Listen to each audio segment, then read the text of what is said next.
You know that feeling? You are completely exhausted, but the second your head hits the pillow, your brain decides it's time to run a marathon? It's so frustrating. Well, in this explainer, we're going to dive into the science behind that, why you might be struggling to get that really deep, restorative sleep that actually recharges you.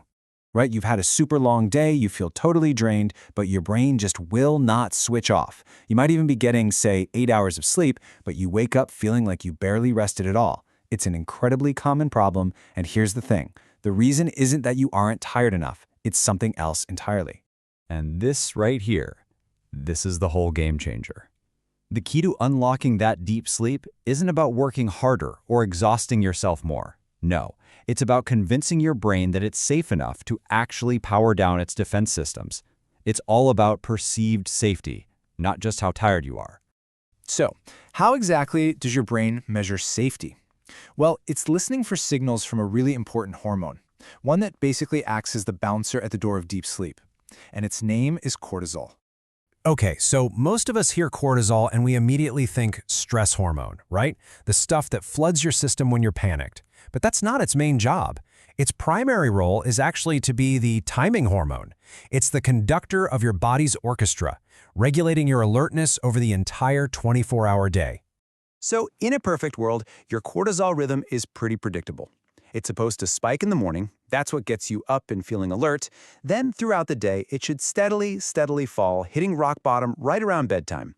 That big drop, that's the biological permission slip your brain needs to say, okay, coast is clear, we can go into deep sleep now.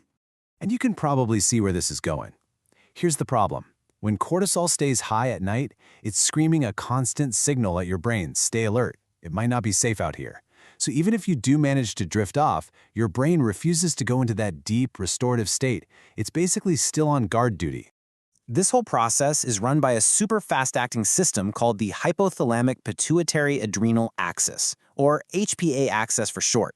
When your brain even thinks there's a threat, your hypothalamus kicks things off, which signals the pituitary gland, which then tells the adrenal glands to pump out that cortisol. It's this ancient survival mechanism, hardwired into us to keep us safe from being eaten. But here's the hilarious and also frustrating kicker for us in the modern world.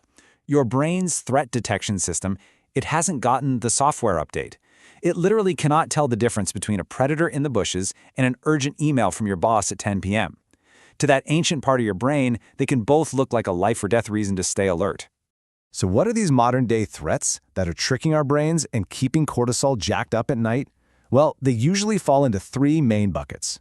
We're going to break down three of the biggest culprits that almost all of us deal with every single evening. Light, especially from our screens, what's going on in our own heads, those endless mental loops, and even something as simple as temperature. Okay, first up, light. This is without a doubt the most powerful signal for your body's master clock. When bright light, and especially that blue light from our phones and our tablets and our TVs, when that hits your eyes at night, it's sending a direct, unambiguous message to your brain. Hey, it's still daytime. And that immediately puts the brakes on that all-important cortisol decline. Next up is our own thinking, our cognition. You ever have that feeling where your body is exhausted, but your mind is just wired? Yeah, that's because your brain is actively trying to solve something. It's running simulations about tomorrow's big meeting, or it's replaying that awkward conversation from this afternoon. All that mental activity signals uncertainty. And for your brain, uncertainty is a huge trigger for the stress system. So how do you shut that down? There's a really simple technique called a brain dump. All you do is write down your to-do list or whatever's worrying you before bed. You're basically externalizing the problem. It's like telling your brain, hey, don't worry, I've got this logged and saved for tomorrow, you can stand down for the night. And that, finally, allows that busy part of your brain to disengage and rest. And the third big signal is temperature. It turns out a slight drop in your core body temp is one of the most critical biological triggers for sleep. So if you're too warm at night, if your room is too hot, your brain can actually interpret that as a daytime signal. And guess what? That can slow down that cortisol drop. Which actually leads to this really cool kind of counterintuitive biological hack, taking a warm bath or a hot shower about an hour or so before bed. You think that would warm you up, right? But it actually works by pulling all the blood to the surface of your skin. Then, when you get out, all that heat escapes really rapidly. Your core body temperature plummets, and that sends a massive time for sleep signal straight to your brain. So if the whole problem is that our brains feel unsafe at night, then the solution is actually pretty clear, isn't it? We need to consciously, and more importantly, consistently, send our brains signals of safety. We have to create the conditions that allow deep sleep to happen. And the strategy is basically twofold.